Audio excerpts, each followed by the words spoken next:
Welcome to The Explainer. So glad you're here today because, wow, we are looking at something truly special. Think back to when you were a kid, that absolute incessant need to ask why about literally everything. Well, today, we're exploring a 5-month international e-twinning project that decided, you know what? Let's stop fighting that natural instinct. Let's make it the entire curriculum. It's called What Are You Curious About? And it's an absolute masterclass in reimagining early education. Seriously, take a second and ask yourself right now, what are you curious about today? Because that feeling, that little itch in your brain, it's actually the most powerful engine for true learning we have. When we're genuinely curious, we aren't just memorizing stuff, right? We're hunting for answers. And in this explainer, we're going to see exactly how a group of visionary educators harness that exact feeling to completely transform their classrooms. So, here's our roadmap for today. First, the spark of curiosity. Then, exploring space, nature, technology. Third, building global collaborative products. And finally, the European Curiosity Atlas. Let's get into it. Part 1. The Spark of Curiosity. All right, let's dive right in. This project fundamentally redefines the role of the child. A student is no longer just this passive, empty vessel waiting to be filled up with facts. Nope. Instead, they're redefined as an active researcher. Their specific interests, their own questions, become the actual steering wheel for the whole learning journey. And this idea brought together teachers and students from an amazing mix of countries, Turkey, Romania, Georgia, Spain, and Italy, all uniting under this one empowering philosophy. Basically, we're shifting entirely away from traditional passive learning. You know the drill. The teacher dictates the topics, and the student just receives the facts. We've all been there. But in this active approach, intrinsic motivation takes the wheel. When a child's own question drives the discovery, learning doesn't feel like a chore at all. It feels like an adventure. By changing the starting line from a dusty textbook to a child's own curiosity, you completely change the game when it comes to engagement. To actually make this happen in the real world, the teachers instituted something brilliant back in February: the Curiosity Board. Imagine a dedicated, super visible space right there in the classroom.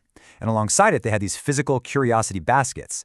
So whenever a child wondered about something, literally anything from how a rocket flies to why leaves change color, boom, it was captured right there.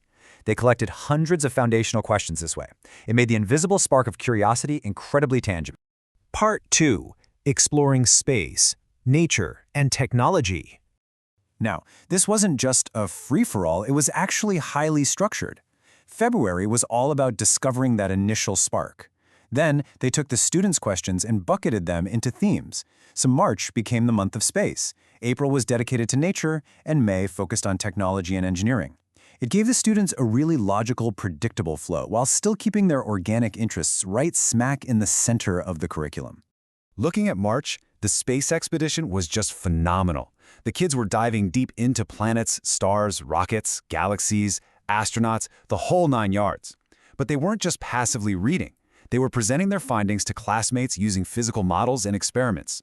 A huge highlight was an activity called Curiosity Question Marks, where students actually designed their own visual question marks, which were then combined into this massive collective display. Such a beautiful way to visually validate their questions. Then came April, and the focus shifted from the stars back down to the Earth. In a really neat signature activity called the Nature Circle, students stepped outside to observe their immediate environment. They gathered natural objects, brought them back to the classroom, shared them in the circle, and actively discussed why these items mattered to the wider ecosystem. It connected their local, everyday world to a much grander scientific reality. Which brings us to May, focusing on technology and engineering. They did this through a brilliant international teamwork activity called Silent Solution. It went like this. Step 1. Partner teams analyzed everyday problem situations. Step 2. They developed innovative solution proposals. And Step 3. They actually rolled up their sleeves and experienced the hands-on engineering design process. They were quite literally acting like real-world engineers, learning how to creatively tackle obstacles. Also, as part of May's activities, they did something called Figures from Wire. Every single student took a simple piece of wire and sculpted a 3D figure.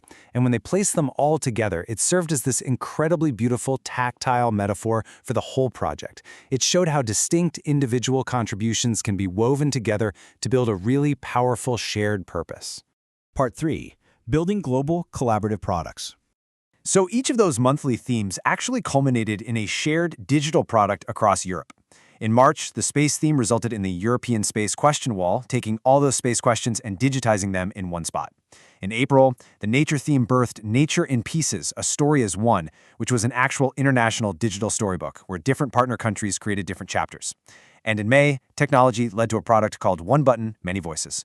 They weren't just working in isolated silos, they were building an international portfolio together. And the teachers, well, they didn't just sit on the sidelines watching.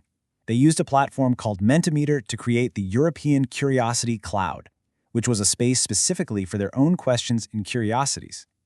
By making their own learning process visible like that, the teachers modeled that curiosity isn't just for kids, it's a lifelong endeavor. Now you might be asking, why does this matter practically? Well, this project directly hits rigorous curriculum outcomes. We're talking about real, tangible skills for preschool and primary students. The ability to structure a question, conduct basic research, collaborate globally, employ critical thinking, and build digital literacy. It totally proves that joy, curiosity, and serious academic growth can absolutely coexist. Part 4. The European Curiosity Atlas. The construction of this atlas was incredibly deliberate. Step 1 involved using a digital Padlet map, where each partner country pinned their exact location. Step 2, they uploaded a high-resolution photo of their physical classroom curiosity board. And Step 3, they typed in and added every single curiosity question they had collected over those 5 months. The result was this singular, massive digital environment. Just imagine the profound impact of this for a second. You can log on and see thousands of diverse, fascinating questions mapped out geographically. You can see what a child in Turkey wonders about the stars, right next to what a child in Spain wonders about the trees. It's a unified map of youthful European intellect and wonder. It's honestly amazing. And, of course, they didn't just keep this all to themselves. On May 9th, during eTwinning Day, they launched the Curiosity Doors activity. This was a dedicated effort, using QR codes, school websites, and social media to throw the doors wide open and invite the wider global community to witness the incredible outcomes of these active young researchers. Which really brings us to the core realization derived from this entire 5-month journey. As the source material so perfectly states, curiosity is a universal language of learning. Think about that. Regardless of the language spoken in the home or the cultural background of the child, the instinct to ask why is universally human, and when it's nurtured, it bridges every divide. So, I want to leave you with this final, somewhat provocative thought. Think about your own workplace, your own classroom, or even your own home. How often do we treat a spontaneous question as an interruption to the schedule? How can we start treating curiosity as the foundation of our learning environments, just as these brilliant educators did? Take a lesson from these students, embrace your inner researcher, and keep asking questions. Thanks so much for joining me on this explainer, and I'll catch you next time as we dive into another fascinating topic.